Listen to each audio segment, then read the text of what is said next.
So family ఇంట్లో వాళ్ళు ఏమన్నారో జాబ్ నేను ఇట్లా రిజైన్ చేస్తా అంటే? షూట్ చేసుకొని ఇంటికి వెళ్ళి కూర్చొని అన్నం తింటున్నాను. మా డాడీ మా మమ్మీ అందరం ఫ్యామిలీ అందరం కూర్చొని తింటున్నప్పుడు ఒక మాట అన్నాడు మా డాడీ. అన్నం ఇట్లా ప్లేట్లో కలుపుకొని ఇట్లా నోట్లో ముద్ద పెడుతుంటే ముద్ద ఎట్లా తినాలనిపిస్తుంది రా ఇంట్లో ₹1 అయినప్పుడు అన్నాడు. నాకు ఎప్పుడు ఫీల్ కాలే అరే గవర్నమెంట్ జాబ్ నేను వదిలిపెట్టుకున్నా అని చెప్పి ఎప్పుడైనా మీ మైండ్లో ఆ థాట్ వచ్చిందా? అనవసరం గవర్నమెంట్ జాబ్ ఉంటే అది చేసుకుంటూ పార్ట్ టైం ఇది చేసుకోవచ్చు కదా. ఆ రోజు ఆ మాట అన్న మా డాడీ ఈరోజు మా చుట్టాల్లో కానీ నైబర్స్లో కానీ అందరూ మీ కొడుకు అపాయింట్మెంట్ దొరికితే బాగుంటుంది అని అనుకున్న స్టేజ్కి వచ్చిన.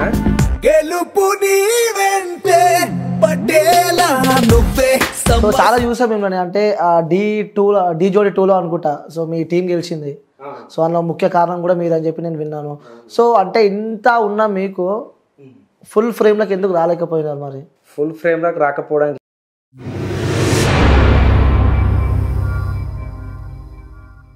ఓకే.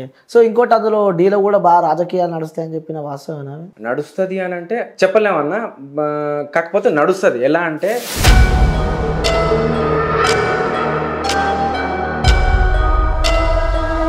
ఎంత స్టఫ్ ఉంది మీకు, ఎంతమంది స్టూడెంట్స్ ఉన్నారు. సో శ్రీదేవి డ్రామా కంపెనీకి వెళ్ళినారు కానీ ఆయన కూడా వాళ్ళు కూడా పట్టించుకోలేదు అని చెప్పి కూడా విన్నాను నేను. అవునవునవును, అది కూడా జరిగింది. అక్కడ మేనేజర్ వాళ్ళు కూడా కాల్ చేసి ఇట్లా చేస్తావా అది ఇది అంటే చేస్తానన్నాను. సో ఈ షోస్లో చేశాను, ఈ ఈవెంట్ చేశాను, ఆడియో ఫంక్షన్స్ ఇలా ఇలా అని చెప్పాను. ఎవరి దగ్గర చేసామంటే సో నేను ఎవరితో వర్క్ చేసిన ఆ వర్క్ చేసిన అతనికి ఆ మేనేజర్ గారు కాల్ చేశారంట. ఓకే. కాల్ చేసి ఇట్లా ఇలా ఒక అబ్బాయి మీ దగ్గర చేశారంట అంటే హాయ్ హలో నమస్తే వెల్కమ్ టు క్యూబ్ టీవీ, నేను మీ యాంకర్ అని. సో ఈరోజు నేను స్పెషల్ గెస్ట్ అయితే ఇంటర్వ్యూ చేయబోతున్నాను అనమాట. సో ఆ గెస్ట్ ఎవరో కాదు, సో నిజంగా చెప్పాలంటే ఆ గెస్ట్ గురించి నేను ప్రతి ఒక్కటి చూసి ఏరు కోరి మరి తెచ్చుకున్న గెస్ట్ అనే చెప్పొచ్చు. ఎందుకంటే అతను పడ్డ ఆ కష్టాలు కానీ, సో తను ప్రజెంట్ ఉన్న సిచ్యువేషన్ అంటే ఒక ఎక్కడో నుంచి ఇప్పుడు ఏదో స్థాయికి అతను ఎదిగాడు అనమాట. సో తను ఎవరో కాదు, కొరియోగ్రాఫర్ ప్రవీణ్ అనమాట. సో తను చేస్తున్న డ్యాన్సులు కానీ, సో ఇన్స్టాగ్రామ్లో కూడా ఆ సోషల్ మీడియా నెట్వర్క్లో కూడా చాలా వైరల్ అనమాట ఈ పేరు అయితే. సో ఆ వీడియోస్ చూస్తూ ఉంటే ఇంకా చూడాలనిపిస్తుంది. సో తన ఈరోజు తన లైఫ్ స్టైల్ గురించి, సో తన ఆ డ్రీమ్ ఏంది, తన అచీవ్మెంట్ ఏంది, తను ఏం కావాలనుకుంటున్నారో ఇవన్నీ అడిగి తెలుసుకునే ప్రయత్నం అయితే చేస్తా. రైట్, మనతో పాటు ఆ కొరియోగ్రాఫర్ ప్రవీణ్ గారు మన దగ్గర ఉన్నారు. వారు మాట్లాడి మరిన్ని విషయాలు తెలుసుకున్నాం. అన్న నమస్తే. నమస్తే అన్న. బాగున్నారా అన్న? బాగున్నాను. మీరు? ఫైన్ అన్న. సో చెప్పాలి అంటే ఫస్ట్ నేను ఇన్స్టాగ్రామ్ చూసిన అన్న. సో నేను ఇన్స్టాగ్రామ్ చూడగానే అరే డాన్స్ బీభత్సంగా చేస్తున్నారు ఎవరు అని చెప్పి కూడా సర్చ్ చేసిన అనమాట. చూస్తూ ఉంటే చాలా వీడియోస్ వచ్చినాయి మీవి. తర్వాత మీ గురించి తెలుసుకుంటే నిజంగా కొన్ని అద్భుతాలే చూసినాయి అనమాట. అంటే సో ఎక్కడో పుట్టి ఏదో చిన్న ఊర్లో పుట్టి ఇప్పుడు ఇక్కడ హైదరాబాద్లో ఒక డ్యాన్స్ స్టూడియో ఏర్పాటు చేశారంటూ కూడా విన్నాం. అసలు ఎందుకన్నా డ్యాన్స్ అంటే అంత పిచ్చేందుకు? ఫస్ట్ డ్యాన్స్తోనే స్టార్ట్ చేద్దాం మన ఇంటర్వ్యూ. ఎందుకు డ్యాన్స్ అంటే అంత పిచ్చేందుకు చెప్పు? అది తెలియని ఏజ్లో వచ్చింది నాకు అది పిచ్చి అనేది. చిన్నప్పుడు యూజువల్గా ఇంకా అందరికీ స్కూల్ డేస్లోనే స్టార్ట్ అయినట్టుగా నాకు కూడా స్కూల్ డేస్లోనే స్టార్ట్ అయింది. కానీ అదొక అడిక్షన్ అయిపోయిన దానికి. ఇంకా అక్కడ నుంచి నా జర్నీ అంతా ఇంకా డాన్స్ మీదనే పడింది. సో ఫ్యామిలీ కోసం చదువుకున్నాను, చదువుకోలేక కాదు, చదువుకుంటూ జాబ్ రావడం, జాబ్ని రిజైన్ చేయడము దీనివల్లనే అన్నట్టు. సో ఎందుకంటే ఇది బాగా ఒక పాయిజన్ డ్రగ్ అయిపోయింది, ఇది బాగా డ్రగ్ అయిపోయింది, అడిక్ట్ అయిపోయింది దానికి. సో అట్లనే నా లైఫ్ అంతా అలానే కంటిన్యూ అయింది. డాన్స్ కోసం నిజంగా ఎవరైనా చేస్తారో చేయరో నాకు తెలియదు కానీ డాన్స్ కోసం గవర్నమెంట్ జాబ్ కూడా రిజైన్ చేశారు అని చెప్పి నేనైతే నాది ఎంతవరకు వాస్తవం అంటున్నాను? డాన్స్ కోసము గవర్నమెంట్ జాబ్ రిజైన్ చేయడం అనేది కూడా వాస్తవమే. ఎందుకంటే యూజువల్లీ నేను ఐటీఐ చేశాను. ఐటీఐ చదివి నేను గవర్నమెంట్ జాబ్కి అప్రెంటిషిప్ అంతా చేసి నేను గవర్నమెంట్ జాబ్ కూడా వచ్చింది, నేను జాయిన్ అయ్యాను. సో 1 month అలా కంటిన్యూ అయింది. బట్ ఏంటంటే ఆ జాబ్కి వెళ్ళిన తర్వాత ఆ జాబ్ చేస్తున్నప్పుడు నా మైండ్లో మొత్తం ఆ డాన్స్ డాన్స్ డాన్స్ డాన్స్. ఎందుకంటే నచ్చిన పనికి మించింది సాటిస్ఫాక్షన్ ఇంక దేంట్లో ఉండదు. సో నాకు జాబ్ చేస్తే మంచి జాబ్ ఉంటుంది, అది కూడా మంచి ప్రెస్టేజ్ ఉంటుంది, మంచి డబ్బులు వస్తుంది గవర్నమెంట్ జాబ్ వల్ల. బట్ ఏంటంటే సెల్ఫ్ సాటిస్ఫాక్షన్ లేదు దాంట్లో. సో నాకు సెల్ఫ్ సాటిస్ఫాక్షన్ కావాలి. అంటే I want to impress the society అన్నట్టుగా కాదు, నాకు నేను ఇంప్రెస్ అవ్వాలి, నా సెల్ఫ్ సాటిస్ఫాక్షన్ నేను ఇంప్రెస్ చేసుకోవాలి. సో ఆ కాన్సెప్ట్తోనే నాకు అది నచ్చలేదు, డాన్స్ అంటేనే ఇష్టం. సో ఇదే వేళ వెళ్ళిపోయినా ఇటే వచ్చేసాను అన్నట్టు. ఇంకా అంటే ఇప్పటిదాకా ఎప్పుడు ఫీల్ కాలే అరే గవర్నమెంట్ జాబ్ నేను వదిలిపెట్టుకున్నా అని చెప్పి ఎప్పుడైనా మీ మైండ్లో ఆ థాట్ వచ్చిందా? అట్లా చాలా సార్లు వచ్చింది. అంటే యూజువల్ ఎప్పుడంటే మనీ ప్రాబ్లం అయినప్పుడు వచ్చింది. మనీ ప్రాబ్లం ఉన్నప్పుడు అనిపించింది అన్నట్టు, ఎందుకు అంటే ఈ ఫీల్డ్కి వచ్చిన తర్వాత ఇంకా నాకు ఫైనాన్షియల్గా సెట్ అవ్వలేదు అనుకున్న టైంలో బాగా గుర్తుకొచ్చింది. అనవసరంగా గవర్నమెంట్ జాబ్ ఉంటే అది చేసుకుంటూ పార్ట్ టైం ఇది చేసుకోవచ్చు కదా అన్న మైండ్ సెట్ క్రియేట్ అయ్యింది. సో అక్కడ చూసుకుంటే ఏమైందంటే ప్యాషన్ ఉన్నప్పుడు ప్యాషన్ లాగానే ఉండాలి, సో టైంపాస్ లాగా ఉండకూడదని మైండ్ సెట్ ఒకటి. ప్యాషన్ ఉన్నప్పుడు ఎలా ఉంటారంటే 24 hours దాంట్లోనే ఫుల్ ఫ్లెడ్జ్గా ఉండాలి. సో అలా అయితేనే సక్సెస్ అనేది వస్తుంది. లేదు నేను అది చేస్తా ఇది చేస్తా అంటే రెండు బ్యాలెన్స్ చేయలేము. బ్యాలెన్స్ చేయొచ్చు, బట్ ఏంటంటే ఎటు కాకుండా అయిపోతాం ఇంకా. సో అందుకనే ఇంకా మైండ్ ఒకసారి ఆలోచన వచ్చింది, బట్ దాని నుంచి మళ్ళీ తగ్గిపోయి ఇక్కడికే వచ్చేసాను. ఓకే, సో జాబ్ అంటే ఇట్స్ నాట్ ఎ జోక్, అది కూడా గవర్నమెంట్ జాబ్. సో ఇంట్లో ప్రెజర్స్ ఉంటాయి. సో ఆ జాబ్ వదిలిపెట్టుకోవడానికి నార్మల్గా అయితే మాక్సిమం ఎవరింట్లో ఒప్పుకోరు, అసలు సాధ్యమే కదా అది. అంత పెద్ద జాబ్, గవర్నమెంట్ జాబ్ కోసం కొంత వేల మంది వెయిట్ చేస్తూ ఉంటారు. సో ఫ్యామిలీ ఇంట్లో వాళ్ళు ఏమన్నారో జాబ్ నేను ఇట్లా రిజైన్ చేస్తా అంటే? స్టార్టింగ్ అయితే పొట్టు తిట్టారు, ఇంకా ఓపెన్ చెప్పాలంటే ఫుల్ తిట్టారు. ఇంకా వాళ్ళు వన్ సర్టన్ టైంలో వాళ్ళు కూడా ఎమోషనల్ అయ్యారు అన్నట్టు. ఎందుకంటే చూడు ఇన్ని గానం డాన్స్ చేస్తున్నావు, ఈవెంట్స్ అంటున్నావు, కాంపిటీషన్స్ అంటున్నావు, సో గెలుచుకొని వస్తున్నావు, సమ్ ఏదో ట్రాఫీలో అవార్డులో తెచ్చుకుంటున్నాం, కానీ దానివల్ల ఏం ఉపయోగం? ఒక సినిమా ఛాన్సులు రావు, ఇంకా రూపాయి రావట్లేదు, ఇంట్లో తినడానికి ఇబ్బంది అవుతుంది, అది ఇబ్బంది అవుతుంది అని చాలా ఫీల్ అయ్యారు పాపం వాళ్ళు. సో ఇంకా దానికోసం ఇంకా నేనేం చేయలేకపోయాను ఆ టైంలో. సో కంప్లీట్గా నేను కూడా డౌన్ అయిపోయాను. ఇంకా నేను కూడా జాబ్ చేస్తే బాగుండని చెప్పి చాలా చేశాను జాబ్ కూడా. డాన్స్ చేస్తూ మార్నింగ్ టైంలో మా మమ్మీకి యూజ్ అవ్వాలి డబ్బులు అని చెప్పేసి మార్నింగ్ టైంలో న్యూస్ పేపర్ వేయడము. మా తమ్ముడు, నాతో పాటు మా తమ్ముడు కూడా వర్క్ చేశాడు, వాడు పాల ప్యాకెట్స్ వేయడము. దెన్ కంప్లీట్ అది కాలేజ్కి వెళ్ళిపోయి స్కూల్కి వెళ్ళిపోయిన తర్వాత మళ్ళీ ఈవినింగ్ ఖాళీగా ఉంటుంది. సో ఈవినింగ్ మళ్ళీ నేను మా తమ్ముడు ఇద్దరం కలిసి సైకిల్ పైన బైక్ పైన వెళ్ళిపోయి వాటర్ కంపెనీలో వాటర్ ప్యాకెట్స్ సేల్ చేయడము, అవి సంచులో వేసేసి సేల్ చేయడము. సో అవన్నీ చేసుకుంటూ మమ్మీ కొంచెం హెల్ప్ చేసుకుంటూ నేను నా ప్యాషన్ వదులుకోకుండా స్టడీస్ అట్లా కంటిన్యూ చేస్తూ అట్లా హ్యాండిల్ చేశాను. ఇంకా సో ఒక 6-7 years వరకు నాకు బయట ప్రపంచంలోకని తెలియలే. సో ఆ దాంట్లోనే కంప్లీట్గా వర్క్, ఇంట్లో ఎంతో కొంచెం హెల్ప్ చేయాలి, నా ప్యాషన్ వదలొద్దు. సో ఈ 3 బ్యాలెన్స్ చేసుకుంటూ వచ్చాను ఇక్కడ వరకు. ఓకే, సో అంటే ఆ రోజు ఆ జాబ్ అనవసరంగా వదిలిపెట్టుకున్నా, సో వదిలిపెట్టుకోకుంటే ఇప్పుడు మంచిగా వెల్ సెటిల్గా ఉంటుండే. సో అని అవి బాధపడ్డట్టున్నావు అయితే? బాధపడ్డాను, బట్ కొంచెం హ్యాపీ. ఎందుకంటే అది చేస్తే నన్ను జనాలు ఎవరు గుర్తుపట్టరు. నేను గవర్నమెంట్ జాబ్ చేస్తే నాకు వచ్చిన విద్యను ఎవరికి నేర్పలేను. నాకు మైండ్ సెట్ ఏంటంటే నేను నేర్చుకున్న విద్యను ఇది వేస్ట్ అవ్వకూడదు, 10 మందికి ఉపయోగపడాలి, నేను ఎంత ఎదిగానో నాకన్నా రెట్టింపు నా దగ్గర నేర్చుకున్న వాళ్ళు ఎదగాలనే మైండ్ సెట్టే నాకు ఉంది అన్నట్టు. సూపర్. సో నేను ఇప్పుడు దానివల్ల ఫీల్ అవ్వట్లేదు. ఒక టైంలో ఫినాన్షియల్గా మాత్రమే ఫీల్ అయ్యాను తప్ప మిగతా విషయంలో ఇది నాకు I'm happy with this field అన్నట్టు. ఇంకా అంటే నేను విన్నాను, అంటే ఇంట్లో నుంచి కూడా డాన్స్ కోసం వెళ్ళిపోయారని చెప్పి కూడా నేను విన్నాను, వాస్తవం వెళ్ళిపోయాను. అప్పుడు డీ చేసేవాడిని. డీలో చేస్తున్నప్పుడు యూజువల్గా డీలో అప్పట్లో పేమెంట్స్ ఇస్తుండని చాలా తక్కువ పేమెంట్స్. ఆ పేమెంట్స్ కూడా మాకు వచ్చిపోయే ఫ్యూయల్కే కానీ మన ఫుడ్కే కానీ అత్యవసర అవసరాల పరిస్థితి అంటారు కదా, ఆ టైంలో ఉపయోగపడేవి తప్ప కంప్లీట్గా మనకు సేవింగ్స్ అంటూ ఇంకా ఏదన్నా ఫైనాన్షియల్గా ఆదుకోవాలంటూ మాత్రం పేమెంట్ వచ్చేది కాదు. సో ఆ టైంలో ఇంట్లో బాగా ప్రెషర్ పెరిగేది, అవసరం లేదు. ఒక టైంలో అంటే నాకు బాగా గుర్తుకుంది ఏంటంటే డీ షూట్ చేసుకొని ఇంటికి వెళ్ళి కూర్చొని అన్నం తింటున్నాను. మా డాడీ మా మమ్మీ అందరం ఫ్యామిలీ అందరం కూర్చొని తింటున్నప్పుడు ఒక మాట అన్నాడు మా డాడీ.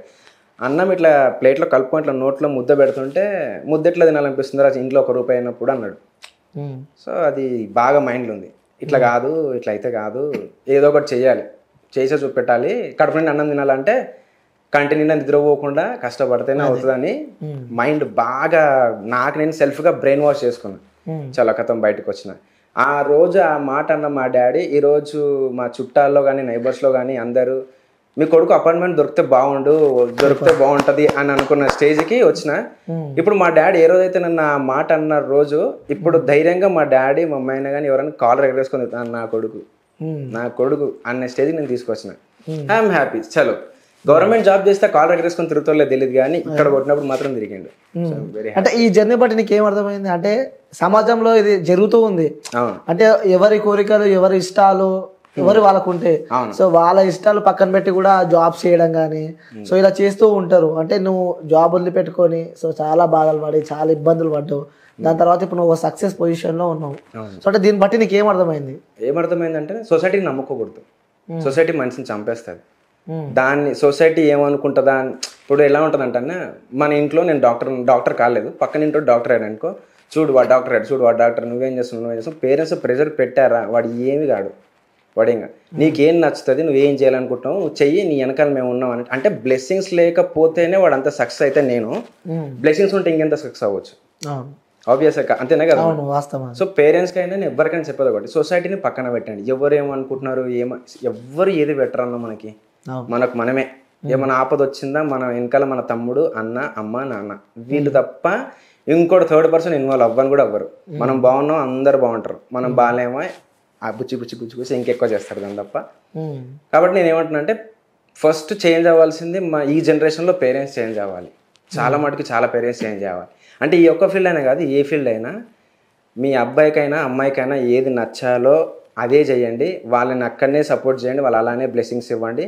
వన్ ఫైన్ డే వాళ్ళు మాత్రం పక్కా మీరు అందుకున్నంత రీచ్గా వాళ్ళు ఎదుగుతారు. ఇదైతే డ్యామ్ షూర్. మీరు ఒకసారి ఆ ఛాన్స్ ఇచ్చి చూడండి. ప్రతి ఒక్కరు, నేను కాదు నాకన్నా తోపులు ఉంటారు బయట, ఒకసారి ఇచ్చి చూడండి మీరు ఛాన్స్ అని నేను ప్రతి ఒక్క పేరెంట్స్కి ఇచ్చే మెసేజ్ ఇదే. ఓకే, సో వాస్తవంగా నేను కొన్ని అడుగుతాను మిమ్మల్ని, చెప్పండి. సో ప్రతి ఒక్కటి ఆన్సర్ ఇవ్వాలి నాకు కంపల్సరీ. పక్కా ఇస్తా అంటారు? పక్కా ఇస్తాను. సో డీలో వెళ్ళారు, సో వాళ్ళు అసిస్టెంట్ కొరియోగ్రాఫర్గా ఒక 3-4 years అందులో వర్క్ చేశారు. సో చాలా చూసాం మిమ్మల్ని, అంటే డి జోడి 2లో అనుకుంటా సో మీ టీం గెలిచింది. సో అందులో ముఖ్య కారణం కూడా మీరు అని చెప్పి నేను విన్నాను. సో అంటే ఇంత ఉన్నా మీకు ఫుల్ ఫ్రేమ్ లోకి ఎందుకు రాలేకపోయినారు? మరి ఫుల్ ఫ్రేమ్ లోకి రాకపోవడానికి రీజన్ అంటే ఒకటి చెప్పాలి, వాస్తవం చెప్తాను, నాకు తెలిసింది నేను చెప్తాను. ఒకటి ఎదుటి వాళ్ళకి నేను వస్తున్నాను చెప్పి భయం అది లేదు. అంటే యూజువల్లీ భయం అంటే నేను ఏదో రౌడీజం గుండాయిజం కాదు, సబ్జెక్ట్ విషయంలో నాకున్న స్టఫ్ విషయంలో. సో నేను ఇచ్చే కొరియర్స్ ఏదన్నా జనాలకి చాలా అట్రాక్టివ్గా అనిపిస్తుంది. సో క్లారిటీ ఉంటుంది, ఇచ్చే కంపోజిషన్లో కూడా చాలా క్లారిటీ ఉంటుంది. ఎదుటి వాళ్ళకి మేబీ అబ్బాయి వస్తే మేము నాకన్నా జూనియర్ కదా, అంటే మిగతా కొరియోగ్రాఫర్స్ అనుకుంటారు నాకన్నా జూనియర్ కదా, మేబీ మాకన్నా బాగా చేసి మా ప్రెస్టేజ్ లెవెల్ ఎక్కడైనా పడిపోద్దా, మా రెప్యుటేషన్ ఎక్కడైనా పడిపోద్దా అని చెప్పి బ్యాక్ డ్రాప్లో వెనక మాటలు మనం చెప్తున్నాను. ఒక పాయింట్ ఒకటి ఉంది. సెకండ్ పాయింట్ ఏముందంటే నిజంగా నా స్టఫ్ బాగాలేక వాళ్ళు ఛాన్స్ ఇవ్వట్లేదు అని సెకండ్ పాయింట్ ఉంది. సో మేబీ అయితే నా స్టఫ్ బాగాలేకపోతే ఇక్కడ వరకు అయితే రాలేను, బాగుంది కాబట్టి ఇక్కడ వరకు వచ్చాను. సో ఫస్ట్ పాయింట్ అని నేను అనుకుంటున్నాను. చాలా మంది నాకు విన్నది చెవులో విన్నది అయితే అదే విన్నాను బాగా. అంటే వాళ్ళతో మంచి అనుబంధం ఉంది మీకు. అవును. సో డి వాళ్ళతో మంచి అనుబంధం ఉంది. సో ఇప్పుడు వాళ్ళతో మీరు వెళ్ళి డైరెక్ట్ మేనేజ్మెంట్తో సో నేను చేస్తాను, నేను మెయిన్ ఫ్రేమ్ నాకు ఇవ్వండి అని చెప్పి అడిగారా మన వాళ్ళని? అంటే అడిగాను, చాలా ఇయర్స్ 2-3 ఆడిషన్స్ టైంలో కూడా తిరిగాను. బట్ ఏంటంటే వాళ్ళకి కామన్ అన్న, ఎందుకంటే నాలాంటి వాళ్ళు చాలా మంది వస్తుంటారు. వాళ్ళు ఏంటంటే అందరికీ ఛాన్స్ ఇవ్వాలి, ఒకరికి ఇస్తుంటారు, ఒకరికి గ్యాప్ డ్రాప్ అవుతూ ఉంటారు. కాబట్టి సో మేబీ నాకు తర్వాత ఛాన్సెస్ రావచ్చేమో, నాకే లేట్ రావచ్చేమో. కానీ నాకన్నా వెనకలు వచ్చిన వాళ్ళకి ముందు ఛాన్స్ వచ్చింది, వాళ్ళు చేస్తున్నారు. ఇప్పుడు కూడా మంచి ఫేమ్లో ఉన్నారు, మంచి సెలబ్రిటీస్ అయ్యారు, పెద్ద మాస్టర్స్కి కొరియోగ్రఫీ కూడా చేస్తున్నారు, మూవీస్లో కూడా కొరియోగ్రఫీ చేస్తున్నారు. అంటే ఉదాహరణ పేరు చెప్తారా? ఉదాహరణ ఇంకా పేరు చెప్తే బాగోదేమో, కాకపోతే అట్లా రాకేష్ అని చెప్పి ఒక నాతో పాటు చేసిన ఒక అబ్బాయి ఉన్నాడు. అబ్బాయి ఇప్పుడు మూవీస్లో చేస్తున్నాడు. ఇంకా చాలా మంది వేరే టీంలో కూడా కో డాన్సర్స్ అండ్ ఫ్రెండ్స్ ఉంటారు కదా, వాళ్ళు కూడా అట్లా చాలా మంది ఉన్నారు అన్న. ఓకే. సో ఇంకోటి అందులో డీలో కూడా బాగా రాజకీయాలు నడుస్తాయని చెప్పిన వాస్తవేనా? నడుస్తుంది అని అంటే చెప్పలేమన్నా, కాకపోతే నడుస్తుంది. ఎలా అంటే తెలియదు ఎవరికి, అది నడుస్తున్నట్టుగా ఎవరు తెలియదు. మనం అందరితో మంచిగా ఉండి మన స్టఫ్ బాగుంది అని అంటే నిజంగా మనకు మంచి అవకాశం వస్తుంది. లేదా మనము ఈడెంత నాకు ఛాన్స్ ఇచ్చేదని చెప్పి ఆ బలుపుతో ఉన్నాం అనుకో, మనం ఎవరు పట్టించుకోడు. మన అభిమానులు కూడా మనం పట్టించుకోరు, పక్కన పెట్టేస్తారు. సో అది తెలిసింది అయితే అది. సో ప్రెసెంట్ అయితే అదే వాస్తవం జరుగుతుంది. కానీ నెగటివిటీ అంటే దాంట్లో అంత నెగటివిటీ ఏం లేదు, పాలిటిక్స్ కూడా ఏం లేదు. సో ఆబ్వియస్గా మనం మంచిగా ఉంటే వాళ్ళు మంచిగా ఉంటారు అంతే. ఎంత స్టఫ్ ఉంది మీకు, ఎంతమంది స్టూడెంట్స్ ఉన్నారు. సో శ్రీదేవి డ్రామా కంపెనీకి వెళ్ళినారు, కానీ ఆయన కూడా వాళ్ళు కూడా పట్టించుకోలేదు అని చెప్పి కూడా విన్నాను నేను. అవునవునవును, అది కూడా జరిగింది. అక్కడ మేనేజర్ వాళ్ళు కూడా కాల్ చేసి ఇట్లా చేస్తావా అది ఇది అంటే చేస్తానన్నాను. సో ప్రీవియస్ గా నీకున్న ప్రొఫైల్స్ ఏంటంటే చెప్పాను, వాళ్ళే కాల్ చేశారు. ఉన్న ఇలా ప్రీవియస్ ప్రొఫైల్స్ అడిగితే ఇచ్చాను. సో ఈ షోస్ లో చేశాను, ఈ ఈవెంట్ చేశాను, ఆడియో ఫంక్షన్స్ ఇలా అని చెప్పాను. ఎవరి దగ్గర చేసామంటే సో ఒక పేరు చెప్పాను, పేరు చెప్పను, ఒక పేరు చెప్పాను. అవునా సరే వెరీ గుడ్, చాలా బాగుంది, విన్నింగ్ టీమ్ అంటున్నారు కదా, బాగుంది, నేను ఒకసారి మీకు చెప్తాను, మీటింగ్ ఉంటుంది రావాలి అని అంటే సరే అని చెప్పి దెన్ ఆ రోజు కాల్ కట్ అయిన తర్వాత దెన్ మళ్ళీ 1-2 hours బ్యాక్ తర్వాత కాల్ బ్యాక్ వచ్చింది. నేను ఎవరితో వర్క్ చేసినా ఆ వర్క్ చేసిన అతనికి ఆ మేనేజర్ గారు కాల్ చేశారంట. కాల్ చేసి ఇట్లా ఒక అబ్బాయి మీ దగ్గర చేశారంట అంటే ఎవరు ఏంటి నాకు తెలియదు, ఈ అబ్బాయిని ఎప్పుడు చూడలేదు, మొహం కూడా ఎప్పుడు చూడలేదు అని చెప్పేసి చెప్పాడు. సో కొంచెం అక్కడ బాధ అనిపించింది. ఏంది ఇన్ని రోజులు పడ్డ కష్టం, ఇప్పుడు నా కష్టము నేను సొంతంగా ఇంకొకరికి అప్లై చేస్తున్నా అంటే అల్టిమేట్గా వాళ్ళు కూడా హైలైట్ అయినట్టు అక్కడ. సో అది నేను సెల్ఫ్గా అవ్వలేను, ఎందుకంటే అక్కడ మెయిన్ కొరియోగ్రాఫర్ నేను కాదు, ఇంకొకతను, కాబట్టి వాళ్ళు హైలైట్ అవుతారు. సో వెనక కష్టం ఒకరిది పేరు ఒకరిది అన్నట్టు అయిపోయింది అక్కడ. సరే పోతే పోయిందిలే, మనకంటూ సపరేట్గా ఒక అవకాశం వచ్చింది, దేవుడు ఉన్నాడు చూస్తూనే ఉంటాడు అని చెప్పి అవకాశం వచ్చినప్పుడు కూడా నిజంగా ఆ రోజు కనుక ఆ కాల్ అతనికి వెళ్ళినప్పుడు, అవును ఈ అబ్బాయి చాలా బాగా చేస్తాడు, నా దగ్గరనే చేసిన అబ్బాయి అంటే ఈ రోజు ఇంకొకలా ఉంటుండే స్టేజ్ అంతా. నాకు ఎవరో తెలియదు, మొహం కూడా చూడలేదు, నా పేరు చెప్పుకొని బతుకుతున్నారేమో చాలా మంది, దాంట్లో ఒక అబ్బాయి ఏమవుతానని చెప్పేసి అన్నాడు. సో అక్కడతో నాకు కొలాప్స్. అతను నాకు ఫోన్ చేసి మళ్ళీ మేనేజర్ గారు ఇట్లా అంట కదా ప్రవీణ్ అది అని అంటే, లేదన్నా విత్ ప్రూఫ్స్ సహా మీకు పంపిస్తాను, కొంచెం టైం ఏంటంటే 5 minutes అన్ని స్క్రీన్ షాట్స్, కాల్ రికార్డింగ్స్, అన్ని పంపించేసా. కథం ఆయన మళ్ళీ నాకు తిరిగి కాల్ చేసి 5 minutes తర్వాత తిరిగి కాల్ చేసి, ఇండస్ట్రీలో ఎలాంటి వాళ్ళు ఉంటారు ప్రవీణ్, పట్టించుకోకు, చాలా జాగ్రత్త ఉండు, ప్రతి ఒక్కడు స్వార్థంతో బతికేటోడే, ఎవరి అవసరానికి వాడు వస్తాడు, వాని అవసరం తీర్చుకుని వెళ్ళిపోతాడు, నువ్వు అలానే ఉండు, మంచిగా ఉంటే ఎదగలేవు అని చెప్పేసి ఒక మాట అన్నాడు.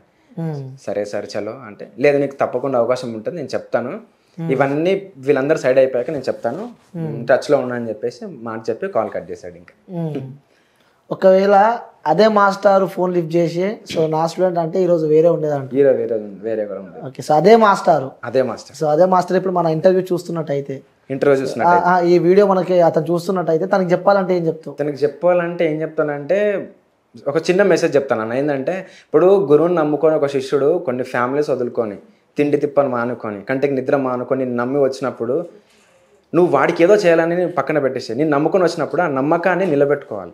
అవును. సో ఆ నమ్మకాన్ని నిలబెట్టుకుని నువ్వు ఏం చేయాలనుకుంటున్నావు, ఆర్థికంగా నువ్వు హెల్ప్ చేయకు, కడుపు నుండి తిండి పెట్టకు, ఇంత కావాలి ఇంత ఇస్తున్నాను తీసుకొని చెప్పి ఏమి ఇవ్వకు. అతని దగ్గర ఆ కష్టం ఉంది, ఆ టాలెంట్ ఉంది అంటే ఆ టాలెంట్ కొంచెం సపోర్ట్ చేసి ముందుకు నెట్టావా, ఆడు మెట్టు ఎదుగుతూ పైకి వెళ్తాడు. సో ఆ హెల్ప్ చేయాలి, ప్రతి ఒక్క మాస్టర్ అది చేయాలి. యూజువల్గా ప్రతి ఒక్కరు మాస్టర్ కూడా నేను చెప్పేది అదే, నమ్ముకున్న స్టూడెంట్స్ కొన్ని ఫ్యామిలీస్ వదులుకొని వస్తున్నారు అన్న, ఊరు ప్రతి ఒక్కరిది హైదరాబాద్ కాదు, ఒకరు వైజాగ్, ఒకరు గుంటూరు, ఒకరు విజయవాడ, ఆ ఏపీ నుంచి తెలంగాణకు వస్తున్నారు. అలా ఫ్యామిలీస్ వదులుకొని కంటికి నిద్ర లేకుండా కడుపు నిండా ఆకలి అట్లనే పెట్టుకొని వచ్చినప్పుడు ఎంతో కొంత చేయాలి, హెల్ప్ చేయాలి. ఏంటంటే ఒక చిన్న మాట సాయం, చేత సాయం కూడా కాదు. అవును ఈ అబ్బాయి మంచోడే, చాలా బాగా చేస్తాడు, ఈ అబ్బాయి దగ్గర అంత మంచి స్టఫ్ ఉంది, సబ్జెక్ట్ ఉంది అని అంటే ఆ ఒక్క మాటతోనే అవకాశం మారిపోద్ది, చాలా అబ్బాయి లైఫే టర్న్ అయిపోద్ది. ఆ ఒక్క మాట చెప్పడానికి ఏం పోయే కాలం నాకు తెలియదు ఇప్పటివరకు అయితే. నాకు తెలుసు ఈ ఇంటర్వ్యూ కంపల్సరీ చూస్తాడని నాకు తెలుసు. ఆయనకి పేరైతే చెప్పాను కానీ తెలుసు, ఆయనకి తెలుసు, నేను చూడడం వల్ల తెలుసు ఆయనకి. చూసిన తర్వాత మేబీ మారితే ఇంకా మంచిదే. నాకు లైఫ్ లేకపోయినా పర్లేదు, నా తర్వాత ఆయన దగ్గరకు వచ్చే వాళ్ళకైనా లైఫ్ ఉండాలి. సో అలా ప్రతి ఒక్క మంచితనం వాడుతున్నారు మీరు, కంపల్సరీ అన్న ఉండాలన్నా. కానీ మంచితనానికి సొసైటీలో ప్లేస్ లేకుండా పోయింది, ఎక్కర్లేదు. స్వార్థంగా చూసేటోళ్ళకే ప్లేస్ ఎక్కువ ఉంది, మోసం చేసేటోళ్ళకే ప్లేస్ ఎక్కువ ఉంది. మనం గబుక్కున్న మన నిజాలు మాట నిజాయితీగా ఉన్నాం అనుకో, మనం దొక్కేస్తారు ఈజీగా. నువ్వు ఎప్పుడైతే అబద్ధం ఆడతామో, మనము ఎప్పుడైతే నీచంగా మోసం చేస్తూ ఉంటాం చూసినా, అరే అవునా నిజమా చాలా గ్రేట్ నువ్వు అని చెప్పేసి కథం. అంటే ఈ స్టోరీ ఇయర్స్ అవుతుందా ఇక్కడ మంత్స్ అవుతుంది? అదే మాస్టర్తో ఇష్యూ శ్రీదేవి కంపెనీ, ఇది శ్రీదేవి కంపెనీ రీసెంట్ గా జరిగింది, ఇది రీసెంట్ గానే జరిగింది. అంత ముందు నుంచి డాన్స్ క్లాస్ స్కూల్ పెట్టుకున్నారు. నేను స్టూడియో రన్ చేసి ఇప్పటికి 6 years అవుతుంది అన్న. 7th year రన్నింగ్ ఇది. Okay okay, successful 7th year running. So ఎంతమంది స్టూడెంట్స్ ఉంటారు? 120 ఉంటారు. 120 వరకు ఉంటారు. సో ఎలా ఉంటుంది వాళ్ళ బాండింగ్, వాళ్ళతో బాండింగ్? వాళ్ళు చాలా హ్యాపీ నేను దొరకడం. వాళ్ళు ఎప్పుడు చెప్పేది అదే మాట. నేను అనుకుంటాను నాకు వాళ్ళు దొరకడమే హ్యాపీ అని నేను అనుకుంటాను, కానీ వాళ్ళకి నేను దొరకడమే హ్యాపీ అని వాళ్ళు అనుకుంటారు. సో ఆ బాండింగ్ బాగా స్ట్రాంగ్ అయిపోయింది. నేను ఎలా ఆలోచిస్తున్నాను వాళ్ళు కూడా అట్లా ఆలోచించడం వల్ల బాండింగ్ అనేది స్ట్రాంగ్ అయింది. ఇంకా హ్యాపీ అన్న, వాళ్ళు హ్యాపీ, నేను హ్యాపీ, చాలా హ్యాపీ. అంటే మీరు అనుకున్న గోల్కి తగ్గట్టే వెళ్తున్నారంట మీ ప్రయాణం? ఆబ్వియస్గా అన్న, ఎగ్జాక్ట్లీ అట్లానే వెళ్తున్నాను. అంటే ఇప్పుడు ఆ మైండ్లో ఫీల్ అయినట్టుంది, అదే జాబ్ పోతే గవర్నమెంట్, ఒకవేళ మీరు అన్సక్సెస్ అయితే మాత్రం లైఫ్ లాంగ్ బాధపడుతున్నామో, జాబ్ అనవసరంగా వదిలిపెట్టుకున్నా అని చెప్పి. అన్సక్సెస్ అవడానికి ఫస్ట్ కారణం మన కాన్ఫిడెన్స్ తగ్గుతూనే అన్సక్సెస్ అవుతామన్నా. మన మీద మనకు నమ్మకం ఉండాలి, కాన్ఫిడెన్స్ ఉండాలి. అట్లా అని చెప్పి ఓవర్ కాన్ఫిడెన్స్ ఉండొద్దు. నేను చేయగలను, కానీ ఎంతవరకు చేయగలను అంతవరకు చేయగలను కాన్ఫిడెన్స్, ఒక నమ్మకం ఉందా, అది ఏదైనా కానీ సక్సెస్ అవ్వచ్చు. నాకు తెలిసి అందరితో పోల్చుకుంటే చాలా చిన్న సక్సెస్ అనుకుంటున్నా. అది నాకన్నా మంచి పెద్ద వాళ్ళు, పెద్ద సక్సెస్ అయిన వాళ్ళు ఉన్నారు. సినిమా ఇండస్ట్రీ అయినా కానీ, స్పోర్ట్స్లో అయినా కానీ చాలా మంచి పెద్ద వాళ్ళు ఉన్నారు. వాళ్ళ స్టోరీ తీసుకుంటే నేను చాలా చిన్న స్టోరీ అనిపిస్తుంది నాకు ఇంకా. సో వాళ్ళని మనం ఇన్స్పిరేషన్గా తీసుకొని ముందుకు వెళ్ళొచ్చు. మీ ఇన్స్పిరేషన్ ఎవరు దేంట్లో? డాన్స్లోకి రావడానికి చిన్నప్పుడు చిన్న టీవీ షోస్ అన్న, అప్పుడు అంత మెచ్యూరిటీ మైండ్ సెట్ లేదు కాబట్టి అప్పుడు ఛాలెంజ్ ఆ టైప్ చూస్తుండే మా టీవీలో జీ తెలుగులో. సో అది చూసి అది యాజ్ కాపీ పేస్ట్ చేయడమే. సో అట్లా చూసి డాన్స్ ఒక్కటి నేను కూడా చేస్తే బాగుండు కానీ అని ఆలోచన వచ్చింది. సో అది అట్లనే కంటిన్యూ చేసిన. మేబీ ఇన్స్పిరేషన్ అంటే నాకు టీవీ షోస్ ఎక్కువ. ఓకే, మెమరీ ఉందా టీవీ ముంగట షో పెట్టుకొని ఇక్కడ డాన్స్ చేస్తున్నా అలాంటి మెమరీ ఏదైనా ఉందా? అంటే అర్థం కలదన్న. అంటే అఫ్ కోర్స్ మీరు డాన్సర్స్ కాబట్టి సో ఏదైనా షో వస్తుంది అనుకో అక్కడ డాన్స్ చేస్తుంటే అది చూసి ఇక్కడ డాన్స్ చేస్తారు కదా. అవునవును, చిన్నప్పుడు చేసిన అట్లాంటి చాలా ఇష్టం అన్నట్టు. అంటే మళ్ళీ ప్రివ్యూస్ చేస్తారు కదా ఫస్ట్. అంటే ఎట్లా అంటే ఇప్పుడు వెడ్నెస్డే టెలికాస్ట్ అయ్యే షో మళ్ళీ అది రిపీట్ అవుతుంటాయి సండే రోజు. సో ఆ వెడ్నెస్డే చూసింది అయితే గ్రాప్ చేసుకుంటా మైండ్ లో, బాగా మైండ్ లో పెట్టేసుకుంటా. అరే సండే మళ్ళీ వస్తుంది సేమ్ యాస్టిస్ మూమెంట్ నేను చేస్తా చూడని చెప్పి అది ఆడ ప్లే అవుతుంటే ఇక్కడ లైవ్ గా చేస్తుంటాను.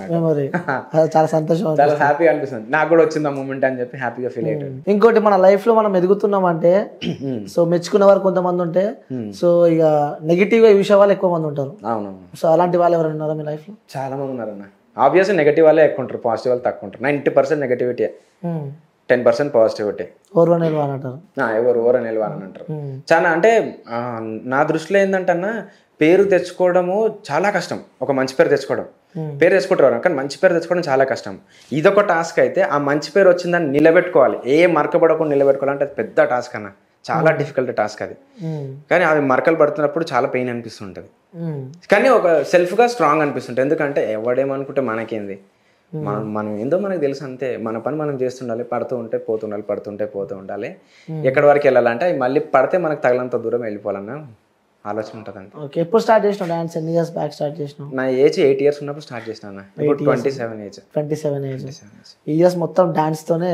డాన్సే, కంప్లీట్ డాన్స్ మైండ్ లో మొత్తం డాన్స్ అన్న. ఓకే, స్టేట్స్ కూడా అన్నట్టున్నావు కదా? చాలా స్టేజ్ షో చేశాను. 2016లో కూడా మెగాస్టార్ చిరంజీవి గారు సార్ ఉన్నారు కదా, ఆయనతో అవార్డు కూడా తీసుకున్నాను 2016లో. అప్పట్లో అంత టెక్నాలజీ లేదు, అంటే ఈ సోషల్ మీడియా ఇన్స్టాగ్రామ్లో అని ఏదో టిక్టాక్ నడుస్తుండే, కానీ ఆ టిక్టాక్ అనే మీడియాలో నేను లేకపోతుండే. సో అప్పుడు లేదంటే ఈ పాటికి మంచి మంచి మెమరీస్ ఉంటుండే, ఫొటోస్ అయినా వీడియోస్ అయినా ఉంటుండే. ఓకే, మెమరీస్ మంచి అన్ని మిస్ అయినా అంటావు? అన్నీ మిస్ అయిపోయాను. టెక్నాలజీ లేని టైంలో కొంచెం మంచి షోస్ చేసేసరికి టెక్నాలజీ లేని. ఇప్పుడున్న టెక్నాలజీ ఎట్లున్నారు ఇప్పుడు? ప్రతి ఒక్కరు గల్లీలో ప్రతి ఒక్కరు తోపే ఉన్నారు అన్న. ఎవరు చూడు తోపే ఉన్నారు గల్లీలో ప్రతి ఒక్కరు అంటే ఇన్స్టాగ్రామ్ రీల్స్ స్టార్ట్ అయినాక ఇంకా మొత్తం బీభత్సంగా ఉంది, బీభత్సంగా ఉంది అసలు, దారుణంగా ఉంది అసలు అది. సో ఇప్పుడు వాస్తవంగా మాట్లాడాలంటే డాన్సర్స్ కి ముఖ్యంగా డాన్సర్స్ అంటే సో స్టేజ్ ఎక్కి డాన్స్ చేస్తుంటారు. కొంతమంది అయితే ఒక 10 minutes 15 minutes మార్షల్ సాంగ్స్ కి కూడా చాలా డాన్స్ చేస్తూ ఉంటారు. సో అంత డాన్స్ చేసినాక కూడా మనకి అంత తగ్గినట్టు అప్రిషియేషన్ రాదు. సో అంత తగ్గట్టు వాళ్ళు మెచ్చుకోరు కొంతమంది కూడా. సో అలాంటి సందర్భాలలో ఏమనిపిస్తుంటుంది మీకు, అరే ఇంత కష్టపడి కూడా ఫలితం లేకుండా పోయా అని? అంటే ఇంకా ఏమనిపిస్తుంది అంటే అన్న, బాధ అనిపిస్తుంది ఆబ్వియస్గా. చాలా మంది పాపం బయట చిన్న డాన్సర్స్ అందరూ, చాలా మంచి కొరియోగ్రాఫర్స్ అందరూ చాలా కష్టపడి ఈవెంట్ చేస్తున్నప్పుడు వాళ్ళు వచ్చేది ఆ ఈవెంట్ చేసినందుకు ఆ మేనేజ్మెంట్ మనకు డబ్బులు ఇస్తున్నా, తగిన డబ్బులు ఇస్తుందని ఆలోచన కాదు. మనం అక్కడ డాన్స్ చేస్తే ఎదుటోడి కూపు రావాలి, మనం డాన్స్ చేస్తే అక్కడ నుంచి చప్పట్లు విజిల్స్ రావాలని ఆ కాన్సెప్ట్తోనే అక్కడికి వస్తారు. అవి కూడా అక్కడ దక్కలేదు అనుకో, పేమెంట్ తీసుకున్నా వేస్ట్ అనిపిస్తుంది అక్కడ వాళ్ళకి. పాపం బాధ వేస్తుంది. బ్యాక్ స్టేజ్కి వెళ్ళి ఆ కాస్ట్యూమ్ చేంజ్ చేసుకుంటప్పుడైనా తింటప్పుడైనా గుర్తుకొస్తూ ఉంటుంది అన్నట్టు. ఇంత కష్టపడ్డాము సడన్ అంటే టైం లేక కూడా మనం కష్టపడి ఇంత స్టేజ్ మీద చేస్తే ఒక్కరి దగ్గర నుంచి ఒక రియాక్షన్ లేదు అని అంటే పాపం చాలా మంది ఫీల్ అవుతారు. అంటే అలాంటి సందర్భాలు ఎదుర్కొన్నారా మీరు? నేను కూడా చేసుకుని చాలా సార్లు ఫేస్ చేశాను అన్న అవి. అది ఇంకా కసిన్ పెంచుతాయి, అవే పెంచుతాయి, అదే బూస్ట్ అనుకోవాలి. అంటే తీసుకోవాలి మనం, అది దాన్ని ఎనర్జీగా తీసుకోవాలి. ఇప్పుడు నాకు రాలేదు కదా ఈ చప్పట్లు ఈ విజిల్స్ అని, దాన్ని మళ్ళీ నెక్స్ట్ టైం కొట్టిపిస్తా వీళ్ళతో ఎవరితో కొట్టలేదు అని చెప్పి అది మనం పాజిటివ్గా తీసుకున్నాం అనుకో, మంచి బూస్ట్ ఎనర్జీ అవుతుంది. సో అది తీసుకొని ముందుకెళ్తే మాత్రం మజా వస్తుంది అన్న. డాన్సర్స్ కి ముఖ్యంగా ప్రజెంట్ ఉన్న జనరేషన్ లో సో ఎలాంటి వాల్యూ ఉందనుకుంటున్నారు మీరు? మన సైడ్ అయితే వాల్యూ లేదన్న, వాల్యూ అసలు లేదు డాన్సర్స్కి అసలు. డాన్సర్ అంటే ఏదో ఏం డాన్సర్ డాన్సర్ అయితే ఏంటి, ఇప్పుడు ఒక వయసుకు వచ్చిన అబ్బాయి మంచి కొరియోగ్రాఫర్ మంచి డాన్సర్ అంటే పెళ్లి వయసు వస్తుంది, ఒక ఇంటికి వెళ్తాడు పెళ్లి చూపులకి అని చెప్పి. మీ అబ్బాయి ఏం చేస్తాడు అంటే ఇట్లా డాన్సర్ కొరియోగ్రాఫర్ అంటే డాన్సర్ కొరియోగ్రాఫరా ఏం చేయాలి అయితే ఎన్ని సంవత్సరాలు వేస్తాడు? 30 సంవత్సరాలు మహా అంటే 35. తర్వాత నా పిల్లల్ని సాకుతాడు, నా పిల్లని అలా పిల్లల్ని ఇంకెట్లా పోషిస్తాడు అని చెప్పేసి అంటారు.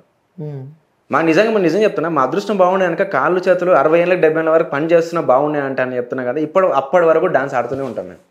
మాకున్న స్ట్రాటజీ ఇప్పుడు ఏ సాఫ్ట్వేర్ కంపెనీ వాడికి కానీ ఏ గవర్నమెంట్ ఎంప్లాయీ గారికి ఎవరికి, ఎందుకంటే వాళ్ళందరూ మైండ్తో పని చేస్తారు. మేము కాళ్ళు చేతులు మైండ్ అన్ని పని చేయాలి మాకు. సో మాకున్న ఫిజికల్గా ఉన్న ప్రెషర్ ఎవ్వరికీ ఉండదు. అందరికీ మెంటల్గా ప్రెషర్ ఉన్న జాబ్సే, మాకు మాత్రం ఫిజికల్గా ఉంటుంది, మెంటల్గా ఉంటుంది. వాస్తవంగా డాన్సర్స్కి పిల్లలు కూడా ఇవ్వరేమో. ఇవ్వరు, చాలా మటుకు ఇవ్వరన్న. అది అంటే అట్లా తీసి పడేస్తారు అన్నంటే కొరియోగ్రాఫర్ డాన్సరా ఎన్నేళ్ళు దుంకుతాడులే, కాలు చేతులు పడిపోతే మన యాక్సిడెంట్ అయ్యి కింద ఎరిగింది అనుకో, ఎవరు చూస్తాడు ఎవరు చూసుకుంటాడు అన్నట్టుగా ఆలోచిస్తారు. సో అదంతా పక్కన పెట్టేసి మీరందరూ సపోర్ట్ చేయడం స్టార్ట్ చేస్తే అతను మీరు అందుకున్నంత స్టేజ్కి ఆడే ఎదుగుతాడు కదా. మీరు మీ దగ్గర నుంచి ప్రాపర్ సపోర్ట్ లేనప్పుడు, ప్రాపర్గా సపోర్ట్ లేనప్పుడు మీరు అనే అవకాశం కూడా లేదు. ఇంకా మీరు అనని కూడా అనొద్దు. మీరు ఎప్పుడన్నా అంటే సపోర్ట్ ఇచ్చినప్పుడు మీరు అనండి, తీసుకుంటారు. మీరు అననప్పుడు మీరు అనాల్సిన అవసరం కూడా లేదు, సపోర్ట్ లేనప్పుడు అనాల్సిన అవసరం కూడా లేదు. ఓకే. సో సినిమాలో కూడా కొరియోగ్రఫీ చేశారా? మూవీలో చేశాను, చిన్న చిన్న మూవీస్ చేశాను. మూవీస్ కూడా చేశారు? మూవీస్ కూడా చేశాను. ఓకే. సో సాంగ్ పోతే అంటే మూవీ మొత్తం చేశారా ఇక్కడ సాంగ్? లేదు, మూవీలో ఒక సాంగ్ ఉంటుంది. అంటే అన్ని సాంగ్స్ ఒక్కొక్క మాస్టర్కి ఇస్తారు, నాకు ఒక్కొక్క సాంగ్ ఇస్తే నేను అట్లా చేశాను, చిన్న చిన్న మూవీస్. ఓకే ఓకే, చేశారా? చేశాను. ఎలా ఉంది ఆ ఫీల్? కొంచెం టఫ్ అన్న, మైండ్ కొంచెం బాగా ప్రెషర్ పడుతుంది. బాగా పెద్ద పెద్ద సినిమాకి వచ్చేసరికి ఇంకా చాలా ప్రెషర్ అవుతుంటుంది. సో ఇవేంటంటే చిన్న చిన్న ఏంటంటే ఇక్కడ నేర్చుకోవాలి, అక్కడ అప్లై చేయాలి, అంతే అంటారు. So students 130 to 150 members students ఉన్నారని చెప్తున్నారు. వాళ్ళని మేనేజ్ చేయాలంటే కూడా అంత ఈజీ టాస్క్ అయితే కాదు. అవును. సో డాన్స్లల్లా సో వాళ్ళతో ఎప్పుడైనా మీకు చిరాక్ కానీ అలాంటి సందర్భాలు? అది డైలీ ఉంటుంది, డైలీ ఉంటుంది చిరాకు. అది సతాయిస్తుంటారు, బాగా సతాయిస్తుంటారు. క్లాస్ చెప్తుంటే ఒకరు ఫోన్ వచ్చింది, ఫోన్ పట్టుకోవడము, ఇంకొకరు స్టోరీ రీల్స్ అది ఇన్స్టా ఓపెన్ చేసి రీల్స్ స్టోరీ పెట్టడం, అయినా ఏదైనా స్టోరీ పెట్టడం, వాట్సాప్ స్టేటస్ పెట్టడం తీస్తూ ఉంటారు అన్నట్టు. మనకేంటంటే మనం ఒక ఇంట్రెస్ట్ ఉన్న క్లాస్ చెప్తున్నప్పుడు వాళ్ళు ఫోన్ ముట్టుకోవడము, చెప్పకూడదు చేయకుండా బయటికి వెళ్ళిపోవడం అవి చేస్తూ ఉంటారు అన్నట్టు. అక్కడ కోపం వస్తుంది, చిరాకేస్తుంటుంది. బట్ ఏంటంటే పాపం ఇంకా మనం ఏం అనలేం. సరే ఏదైనా ఎమర్జెన్సీ ఉండి ఫోన్ వచ్చింది అందుకు చెప్పకుండా వెళ్ళడం అని చెప్పి మనం అనుకుంటాం. మీ స్టూడెంట్స్ చెప్పండి ఒకసారి. మీ స్టూడెంట్స్ కి మన వీడియో చూస్తుంటే డైలీ పోయి చెప్పలేవు కదా వాళ్ళ దగ్గర. సో ఒక వీడియో ఇస్తే వాళ్ళు ఎప్పుడైనా వీడియో చూసినా మారుతారేమో. ఒకసారి చెప్పండి, మీ స్టూడెంట్స్ కి ఏం చెప్తారు? ఏం చెప్పాలనుకుంటే క్లాస్ వరకు మాత్రం ఒకటే చేయండి. క్లాస్ వరకు నేను ఎంత ఇంట్రెస్ట్గా చెప్తున్నప్పుడు ఆ 1 hour మీరు ఇంట్రెస్ట్గా వినండి. 1 hour తర్వాత మీ రాజ్యం మీదే, ఏమన్నా చేసుకోండి. క్లాస్ కూడా మీదే, మీరు ఏమన్నా చేసుకోండి. అప్పటి వరకు మాత్రం కాన్సన్ట్రేట్గా విన్నారు అని అంటే ఆ 1 hour మీకు చాలా యూజ్ అవ్వచ్చు. సో అంతే, మీకు ఇచ్చే మెసేజ్ అయితే నేను అంతే చెప్తున్నాను. ఓకే. సో అంటే మీ స్టూడెంట్తో కూడా నేను మాట్లాడినా ఇప్పటిదాకానే. సో వాస్తవాలు అడిగిన మీ స్టూడెంట్ని నిజంగా ఎప్పుడంటే మీ సార్ ఎలాంటి వాడు అని చెప్పి అడిగితే అఫ్కోర్స్ ఎవరైనా ఏం చెప్తాం, మా సార్ మంచోడే అని చెప్తారు, అది ఎవరైనా అది చెప్తారు. సో అంటే చాలా చెప్పారు, అంటే సార్ చాలా మంచిగా చూసుకుంటాడు మాస్టర్ మమ్మల్ని. సో అంటే ఒక బ్రదర్ లాగా, ఒక మదర్హుడ్ లాగా చూసుకుంటాడు మా బ్రదర్ని అని చెప్పి కూడా. మీ దగ్గర వర్క్ చేసే ప్రతి పిల్లలు కూడా అలానే ఉంటారు అంటారు. అవునవునవును, అంత మంచిగా ఉంటారని చెప్పి. అందరూ మంచిగా ఉంటారు, నేను మంచిగా చూసుకుంటాను అన్న. యూజువల్లీ నేను పడ్డ కష్టం అట్లాంటిది. సైడ్ డాన్సర్గా ఉన్నప్పుడు పాపం మమ్మల్ని ఏ మాస్టర్ సరిగ్గా చూసుకునే వాళ్ళు కాదు, ఫుడ్ పెట్టేవాళ్ళు కాదు, పడుకొని ఇచ్చేవాళ్ళు కాదు సరిగ్గా. ఇంకా సో అవన్నీ నేను ఫేస్ చేశాను కాబట్టి నాకు ఎంత ఇబ్బంది అనిపించిందో నాకు తెలుసు. ఆ టైంలో నేను తట్టుకున్నా అంటే ఇప్పుడు ఉన్న జనరేషన్ ఎవరు తట్టుకోలేరు. ఇప్పుడు ఏంటంటే అందరికీ ఈడేంద్ర నన్ను ప్రెషర్ పెట్టేది, నేను ఏం చేసుకోలేనా, ఇది తప్ప ఇంకా నాకు లైఫే లేదా అన్నట్టు కసి ఉన్న బాయ్స్ ఇప్పుడు అందరూ. కాబట్టి అట్లాంటి వాళ్ళకి ఆ ఫీల్ రావద్దు, అది కలగొద్దు అని చెప్పేసి అందరినీ జాగ్రత్త చూసుకుంటా. నా దగ్గరకు వచ్చిన వాళ్ళకైనా నేను ఏది తింటే అదే పెడతా, నేను ఎక్కడ పడుకుంటే అక్కడే పడుకోబెట్టుకుంటా, అందరిని జాగ్రత్త చూసుకుంటా. నా రెస్పాన్సిబిలిటీ, నా స్టూడియోలోకి అడుగు పెట్టారంటే అది నా రెస్పాన్సిబిలిటీ. వాళ్ళు బయటికి వెళ్ళిన తర్వాత వాళ్ళ ఫ్యామిలీ రెస్పాన్సిబిలిటీ, ఇంకా వాళ్ళు ఏం చేసుకుంటారైనా తెలియదు. నా వరకు వచ్చారంటే అది నేనే చూసుకుంటాను ఇంకా కంపల్సరీగా. సో ఒక్కసారి మీ స్టూడియోలోకి అడుగు పెడితే మొత్తం మార్చేసుకుంటారు, మీ ఎన్విరాన్మెంట్ తగ్గట్టు గుంజేసుకుంటారు అంతే. ఇంకా పిల్లలు కూడా మంచిగా ఉంటారు మీతో? మంచిగా ఉంటారు అన్న. ఓకే. సో ఎక్కడో ఊర్లో పాలమూరు అవతల ఎక్కడో పుట్టిన మీరు ఇప్పుడు ఇక్కడ హైదరాబాద్కి వచ్చి అంటే ఇక్కడ సెటిల్ అయినా? ఇక్కడ సెటిల్ అయిపోయాను మొత్తం, ఇక్కడ ఫ్యామిలీ మొత్తం. అంటే టీవీలో చూసి డాన్స్ చేసి కూడా స్టార్ట్ చేసినారు మీరు. సో టీవీలో చూసుకుంటా సో అదే కాపీ పేస్ట్ చేసి కూడా స్టార్ట్ చేసినారు. సో ఇప్పుడు అదే టీవీ వాళ్ళకి కొరియోగ్రాఫర్ అయినారు. ఒక సినిమాలా చేశారంటే ఒక్క సినిమా చేసినా కొరియోగ్రఫీ సరిపోతుంది. సో అంటే ఎట్లా అనిపిస్తుంది మీకు? ఫీల్ బాగుందన్న, చాలా బాగుంది. అంటే మేబీ నాకు పేరెంట్స్ సపోర్ట్ లేకపోతుండే చిన్నప్పటి నుంచి. సో నేను పేరెంట్స్ సపోర్ట్ లేకపోతేనే ఇంతవరకు వచ్చాను. అందరికీ పేరెంట్స్ సపోర్ట్ ఉంటే బాగుంటుంది, పాపం అందరూ వాళ్ళు సక్సెస్ అవ్వచ్చు, అందరికి మంచి లైఫ్ ఉంటుందని అనుకుంటున్నాను. సో నా వరకు చూస్తే మాత్రం చాలా హ్యాపీ, నేనైతే వెరీ హ్యాపీ. అమ్మ నాన్న ఏమంటుంటారు అంటే వాళ్ళ సపోర్ట్? ఇప్పుడు ఓకే, సక్సెస్ అయిన తర్వాత ఏమన్నారు కదా, ఇంకా కానప్పుడు ప్రెషర్స్. ఎందుకంటే యూజువల్లీ వాళ్ళు కావాలని ప్రెషర్ పెట్టలేదు, బాగా ఫినాన్షియల్గా ఇబ్బంది ఉండే కాబట్టి మాకు తోడుగా ఉంటావు కదరా, ఎదిగిన కొడుకు తోడుగా ఉంటే బాగుంటుంది అని చెప్పి ఆ ఉద్దేశంతో అడిగి మమ్మల్ని హెల్ప్ అడిగారు తప్ప అసలు వాళ్ళు అడిగారు. ఇప్పుడు కూడా నన్ను ఇది కావాలి ఇది కావాలని అడిగారు. నేనేం చేయాలనుకుంటున్నా చేస్తాను అంతే. ఇంకా ఇప్పుడు కూడా పాపం వాళ్ళు ఏం అడగారు. మా మమ్మీ ఇంతవరకు వచ్చినామంటే రీజన్ మా మమ్మీ లేకపోతే మేము ఇంత దూరం వచ్చేటోళ్ళం కాదు. ఇక వన్ ఆఫ్ ది నేను సక్సెస్ అవ్వడానికి రీజన్ ఏంటంటే మా అమ్మని. ప్రతి మగడానికి ఒక ఆడది ఉంటుంది అంటారు కదా, ఏదో పెళ్ళాము లవర్ కాదు, కానీ నాకైతే మా అమ్మని. అమ్మ మంచిగా చూసుకుంటుంది. అమ్మ బాగా చూసుకుంటుంది, చాలా బాగా చూసుకుంటుంది. ఎట్లుంటే మదర్తో బాండింగ్? మదర్తో బాండింగ్ అంటే షీఈ్ నాట్ ఓన్లీ మదర్, ఇంకా ఒక బెస్ట్ ఫ్రెండ్ కూడా. ఇంకా ఆడుకుంటాం ఇంకా ఫుల్. ఒక మంచి మెమొరీ షేర్ చేసుకోవాలంటే మదర్తో? ఎవ్రీడే ఇస్ బెస్ట్ మెమరీ అన్న. ప్రతిరోజు బెస్ట్ మెమరీ మదర్తోనే. ఇప్పుడు ఒక రోజే, ఇప్పుడు మదర్స్ డే వచ్చినప్పుడు మదర్స్ డే అని ఉండదు, మదర్తో ఒకటి రోజు బెస్ట్ మెమరీ అన్నట్టు ఉండదు. మాకు ఎవ్రీడే మంచి మెమరీయే. అంటే షూట్లలోకి వెళ్ళినప్పుడు, లాంగ్ సెట్ అని వెళ్ళినప్పుడు షూటింగ్ల పర్పస్, సో అమ్మని బాగా మిస్ అవుతూ ఉంటావా? మిస్ అవుతుండే ఉంటాను. నేను ఫోన్ చేయను కానీ మా మమ్మీయే ఫోన్ చేస్తారు ఫస్ట్. ఏమైనా తిన్నావా, ఏం చేస్తున్నావు, ఏం తిన్నావు, ఎప్పుడు పడుకునేది, ఎప్పుడు వెళ్ళేది అని చెప్పేసి ఆమెనే ఫోన్ చేస్తుంటే ఆమెనే మాట్లాడు. నేను అసలు ఫోన్ కూడా చేయను, నాకు ఆ నమ్మకం. నేను చేయకపోయినా ఆమె చేస్తా అని చెప్పి నమ్మకం. సో అమ్మనే చూసుకుంటుంది, అమ్మనే చేస్తుంది, అమ్మనే అన్ని అడుగుతుంది, ఏదున్నా అమ్మనే చూసుకుంటుంది. ఇంకా సో ఏం చెప్తావు మీ మదర్కి చెప్పాలంటే? అమ్మకి ఏం చెప్పినా తక్కువే అన్న, ఏం చెప్పినా తక్కువే. ఏం చెప్పినా తక్కువే అంటూ. నాన్న గురించి? నాన్న ఇంకా బ్యాక్ బోన్, ఇంకా నాన్న back bone, pillar of my strength. ఇంకా నేను ఇంత ఒక ఇల్లు కట్టానంటే ఆ ఇల్లు నిలబడడానికి కారణం ఒక పిల్లరే, ఆ పిల్లర్ మా నాన్నే. మా నాన్న బ్రదర్తో ఎట్లుంటది? భరత్ బాండింగ్ రేసు గుర్రం టైప్ మాది. రేసు గుర్రం టైప్. నేను సైలెంట్ గా సాఫ్ట్ కార్నర్, మా తమ్ముడు మొత్తం హార్డ్ కార్నర్ అంతా. అంతే, ఇక్కడ సాఫ్ట్ ఇక్కడ హార్డ్ అంతే. అట్లా సెట్ అయింది. ఎప్పుడు ఫైట్ ఉంటది, బట్ ఆ ఫైట్ ఏంటంటే నార్మల్ ఫన్ గా ఫైట్ అంతా. చిన్న ఫ్యామిలీ, చింతలేని family, short and sweet family. Okay. So ఇంకోటి ఇష్టమైన మాస్టర్ ఎవరు మీకు? అంటే మూవీస్ లోనా, డాన్స్ ఫీల్డ్ లో? లో నాకు ప్రేమ్ రక్షిత్ మాస్టర్ ఫస్ట్ లో. సెకండ్ వచ్చేసి జానీ మాస్టర్. ప్రేమ్ రక్షిత్ మాస్టర్ ఎందుకు ఇష్టం అని అంటే ఆయన మూవీస్ కంపోజ్ చేసే ఫ్రేమ్స్ పెట్టే విధానం, స్క్రీన్ ప్రెజెన్స్ ని బట్టి బాగా ఇష్టం. జానీ మాస్టర్ వచ్చేసరికి స్టైల్, కొరియోగ్రఫీలో ఇష్టం.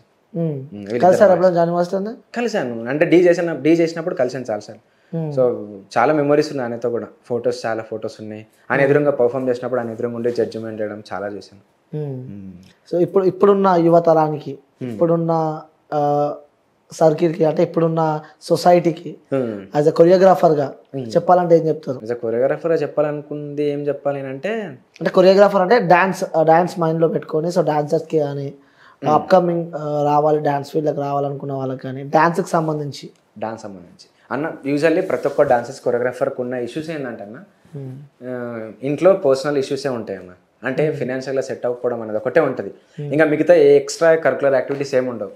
సో వాళ్ళందరికీ ఏం చెప్తానంటే బీ స్ట్రాంగ్, అంతే స్ట్రాంగ్గా ఉండాలి. ఏది వచ్చినా తట్టుకొని, ఇది ఇప్పుడు కాకపోతే రేపైనా కాదా, రేపు కాకపోతే ఎల్లుండి కాదా అనుకొని ముందుకు నెట్టుకుంటే కనుక కంపల్సరీ సక్సెస్ అవుతారు. మీ కష్టాన్ని మీరు నమ్ముకోండి, మిమ్మల్ని మీరు నమ్ముకోండి, అదే మీకు ధైర్యం. ఇంకా వేరే వెపనే లేదు, మీ ధైర్యమే మీ వెపన్. అది మీరు నమ్ముకొని ముందుకెళ్ళండి. 1 fine day ప్రతి ఒక్కరు సక్సెస్ అవుతారు. అది మీ కళ్ళతో మీరే చూస్తారు, మిమ్మల్ని నమ్ముకున్న వాళ్ళు అందరు చూస్తారు, అందరు హ్యాపీగా ఉంటారు. సో ఇప్పుడు మనం మీ లైఫ్ స్టైల్ గురించి తెలుసుకున్నాము. సో మీరు పడ్డ కష్టాలు కానీ, సో ఇండస్ట్రీకి వచ్చి ఏమేమి చేశారు కూడా అన్ని తెలుసుకున్నాం. ఇంకొకటి మెయిన్ది తెలుసుకోవాలి. చెప్పండి అన్న. నాకు తెలుసుకోవాలని చెప్పి వెయిట్ చేస్తున్నా. చెప్పండి. మీ గర్ల్ ఫ్రెండ్ పేరు? ఆల్రెడీ నాకు చెప్పారు, మీ స్టూడెంట్స్ చెప్పారు. పర్సనల్ లేదా కొంచెం పర్సనల్ వచ్చి పబ్లిక్ లో పెడితే బాగోదేమో అని చెప్పి అనుకుంటున్నాను. ఉన్నదైతే ఉన్నారు కదా? ఉన్నారులే. ఎలా ఉంటుంది తనతో బాండింగ్? అంటే తను కూడా అఫ్ కోర్స్ మీ ఫ్యామిలీలో మెంబరే కాబట్టి. మా ఫ్యామిలీ మెంబరే. టామ్ అండ్ జెర్రీ అన్న, మా ఇద్దరిది టామ్ అండ్ జెర్రీ. అంటే ఎప్పటి నుంచో బాండింగ్ కదా, మరి కొంచెం టామ్ అండ్ జెర్రీ టైప్ అన్నట్టు. ఇంకా నేను జెర్రీ, ఆమె టామ్. నన్ను బీక్తూనే ఉంటుంది, నేను పట్టించుకోకుండా వేస్తూనే ఉంటుంది, ఇంకోటి కొట్టించుకుంటూనే ఉంటాను. అంతే. సో ఇంట్లో తెలుసా అందరికి? అందరికి తెలుసు, అందుకే ఓపెన్ అప్ అయినా వద్దని. మోస్ట్లీ చాలా లేకపోతే అసలు నేను లేరని చెప్తుండే. సో లేదని చెప్తే పోయినాక అటుంటుండే ఇక పెట్టుకొని ఎందుకు లేదని చెప్పి ఎందుకు లేదని చెప్పి. సో తనకేం చెప్తావు చెప్పాలంటే? తనకేం చెప్తానంటే థ్యాంక్స్ చెప్తానన్న. థ్యాంక్స్ చెప్తాను అంటే షీఈ్ మై, అంటే లైక్ ఎట్లా అంటే నాకు సెకండ్ మదర్ లాగా. నేను షూట్స్కి వెళ్ళినా లేదంటే బిజీగా ఉన్నా మంచిగా నాకు టైంకి ఫుడ్ పెట్టి, టైంకి రెస్ట్ ఇస్తూ అన్ని పక్కన నుండి చూసుకుంటుంది. సో తనకి థ్యాంక్స్ చెప్తాను అయితే. ఓకే, చాలా బాగా చూసుకుంటాను నాకైతే. సూపర్. సో ఎందుకంటే లైఫ్ మొత్తం కష్టాల నుంచి ఒక సక్సెస్ అయినావు కాబట్టి, సో ఒకటి అడుగుదాం అనుకుంటున్నా, వాట్ ఈజ్ లైఫ్ అంటే ఏం చెప్తావు? నా దృష్టిలో లైఫ్ అంటే ఏంటిదంటే ఒక అబద్ధం అన్న. అబద్ధం అంటే ఒక అబద్ధం. ఎందుకు అబద్ధం అంటానంటే, ఆ లైఫ్లో నేను నేర్చుకున్నానంటే ఒక మంచి గొప్ప మహానుభావుడు చెప్పాడు, లైఫ్ అంటే అర్థం ఏంటంటే లైఫ్లో ఎఫ్ అంటే ఫెయిల్యూర్ అంట, ఆ ఎఫ్ అనే పదం తీసేస్తే అబద్ధం అని వస్తుందంట. మనకి లైఫ్లో ఫెయిల్యూర్ ఉంటేనే లైఫ్కి మీనింగ్. లైఫ్లో ఫెయిల్యూర్ లేదనుకో లైఫే కాదు, అంతే. నా దృష్టిలో అదే లైఫ్ అంటే. లైఫ్ లైఫ్ అంటే కంపల్సరీ ఫెయిల్యూర్ ఉండాలి, ఫెయిల్యూర్ ఉంటేనే లైఫ్కి మీనింగ్, దాన్నే లైఫ్ అంటారు. Okay. So what is money అంటే? వాట్ ఈజ్ మనీ అంటే ప్రతి ఒక్కరికి అవసరం అన్న, కానీ లైఫే మనీ మనీ మొత్తం లైఫ్ కాదు. ఇప్పుడు ఎట్లా అంటే మనీతో కొనలేనిది చాలా ఉన్నాయి. ఒకటి క్యారెక్టర్ కొనలేము, ఒకటి ప్రేమ కూడా కొనలేము, ఒక్కొక్కసారి ప్రాణాలు కూడా కొనలేము. ఎవరికైనా సడన్ యాక్సిడెంట్ అయ్యి నేను 2 కోట్లు పెడతాను, నాకు ఎట్లా నా కొడుకుని బతికించి కూతురుని బతికించి అంటే ఏ డబ్బు ఏం చేయదు, ఏ డబ్బు ఏం చేయదు. అది బతకాలని రాసి పెట్టుకుంటే బతుకుతుంది. నువ్వు ఎంత డబ్బు పెట్టినా కొనలేవు ప్రాణాన్ని కూడా. సో నా దృష్టిలో మనీ అంటే అవసరం మాత్రం తప్ప జీవితం కాదు. అందుకే అంటారేమో మనీ కెనాట్ బై హ్యాపీనెస్ అని చెప్పి. ఓకే. సో చివరిగా మీ డాన్స్ క్లాస్ పిల్లలకి చెప్పాలి, అలాగే మీ ఫాదర్ మీ మదర్కి, సో నిన్ను ప్రేమించే వాళ్ళకి చెప్పాలంటే ఏం చెప్తావు వాళ్ళందరికీ? అందరికీ థ్యాంక్స్ అంటే చాలా పెద్ద థ్యాంక్స్. ఎందుకంటే ఇప్పటివరకు అదే కాన్స్టెంట్ లవ్ సపోర్ట్ అందరు హెల్ప్ చేసినందుకు అందరికీ చాలా చాలా థ్యాంక్స్ అండి. మెయిన్ ఒక సార్కి చెప్పాలి, నేను జగన్ సార్ అని చెప్పి. జగన్ సార్ కూడా నాకు చాలా ఫినాన్షియల్ ఉన్నప్పుడు తను ముందుకు వచ్చి నాకు హెల్ప్ చేసి నువ్వంటే ఇది కాదు, నువ్వంటే ఇది అని చెప్పేసి ఒకటి ఎక్స్ప్లెనేషన్ ఇచ్చి వాట్ ఈస్ వాట్ అనేది బయటకు తీసుకొచ్చి నాకు హెల్ప్ చేయడం బట్టి నేను మళ్ళీ కోలుకొని మళ్ళీ నిల్చోగలిగాను అన్నట్టు. సో సార్ కూడా చాలా హెల్ప్ చేశారు. ఇప్పుడు మేము స్టూడియో పెట్టుకున్న ఓనర్స్ కూడా చాలా సపోర్ట్ చేస్తున్నారు. రాహుల్ అయినా కానీ ఇంకా వాళ్ళ మదర్ అయినా ఫాదర్ అయినా అందరు చాలా బాగా హెల్ప్ చేస్తున్నారు అన్న. అంటే యూజువల్గా ప్రతి ఒక్కరు డాన్స్ కొరియోగ్రాఫర్కి స్టూడియో పెట్టుకున్నప్పుడు ఓనర్ సపోర్ట్ ఉండదు. ఏంట్రా సౌండ్ ఏంది, సౌండ్ వస్తుంది కింద, సౌండ్ వస్తుంది, స్పీకర్ సౌండ్ ఏందని చెప్పి పాపం ఖాళీ చేయించిన స్టూడియోస్ చాలా ఉన్నాయి. సో నాకు అలా లేరు. నాకు వాళ్ళు కూడా నేను డాన్స్ ఆడితే వాళ్ళకి ముచ్చటేస్తుంది అన్నట్టు. సో వాళ్ళు కూడా సపోర్ట్గా ఉంటారు పాపం. ఓకే. ఆల్రెడీ మీ లైఫ్లో సక్సెస్ అయ్యారు అని చెప్పి నేను అనుకుంటున్నా. సో ఇంకా పెద్ద డ్రీమ్ అచీవ్మెంట్, అరే ఇది చేస్తే ఇక ఈ జీవితానికి చాలు అనేది ఏమైనా ఉందా? పాన్ ఇండియన్ కొరియోగ్రాఫర్ అన్న, అన్ని లాంగ్వేజెస్లో కొరియోగ్రఫీ చేయాలి, ఒక ఇండియన్ కొరియోగ్రాఫర్ అవ్వాలి. కంపల్సరీ అవుతాను, but it take some time. ఒక రోజు 2 రోజులు లేట్ అవ్వచ్చేమో కానీ కంపల్సరీ అవుతాను. సో ఇప్పుడిప్పుడే ప్రాజెక్ట్స్ అన్ని స్టార్ట్ అయ్యాయి. సో పెద్ద వచ్చే తర్వాత కంప్లీట్ సక్సెస్ వస్తుంది ఇంకా. Okay. So pan India choreographer కావాలని చెప్పి అనుకున్నా. సో మనస్ఫూర్తిగా ఊరుకుంటున్నా బ్రో. సో అవుతావని చెప్పి. సో చూసే చాలా మంది సపోర్ట్ చేస్తారు, ఎందుకంటే కష్టంతో వచ్చినారు కాబట్టి. సో అంత ఈజీగా కాదు, అయినా మీరు అవుతారని చెప్పి మనస్ఫూర్తిగా ఊరుకుంటున్నా. సో పిలిచినప్పుడే వచ్చినందుకు so thank you so much bro. Thanks.